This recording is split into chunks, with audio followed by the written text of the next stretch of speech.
সকালের প্রথম রোদ ঢুকল আরিফের ছোট্ট ঘর। আরিফ চোখ মেলে বিছানার ওপর থেকে বাবার দিকে তাকালো। বাবা রফিক মৃদু হাসি দিয়ে বললেন, আরিফ, আজ স্কুলে যাওয়ার আগে তোমাকে কিছু দেখাতে চাই, তুমি কি প্রস্তুত? হ্যাঁ বাবা, আমি প্রস্তুত, আরিফ উত্তেজনায় চেঁচালো। দুজন হাত ধরে বাগানের দিকে গেল।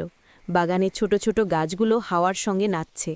বাবা একটি গাছের পাশে দাঁড়ালেন এবং বললেন, দেখছো আরিফ, এই গাছগুলো যত্ন চাই, জল দিতে হবে, পাতাগুলো পরিষ্কার রাখতে হবে, আর ধৈর্য ধরতে হবে। ঠিক এভাবেই জীবনেও ফল আসে, চেষ্টা করতে হবে। আরিফ মন দিয়ে গাছের চারপাশ পরিষ্কার করতে লাগল। ছোট হাত দিয়ে মাটি খুঁজল, জল ঢালল। বাবা হাসলেন, দেখলে, ছোট চেষ্টা বড় ফলের দিকে নিয়ে যায়। বিকেলের দিকে তারা বাগানে হালকা খেলাধুলা করছিল। আরিফ খেলতে খেলতে পড়ে গেল, একটু ব্যথা পেল, চোখে পানি ধরে এলো। বাবা এসে বললেন, ভয় নেই আরিফ, পড়ে যাওয়া মানে হার নয়, আবার চেষ্টা করলেই তুমি জিতবে। আরিফ মাথা নাড়ল, ঠিক আছে বাবা, আমি আবার চেষ্টা করব। বিকেলের রোদ তখন আর দারুণ উজ্জ্বল।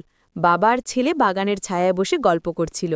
বাবা বললেন, বড় হওয়া শুধু পড়াশোনা নয়, ভালো মানুষও হওয়া।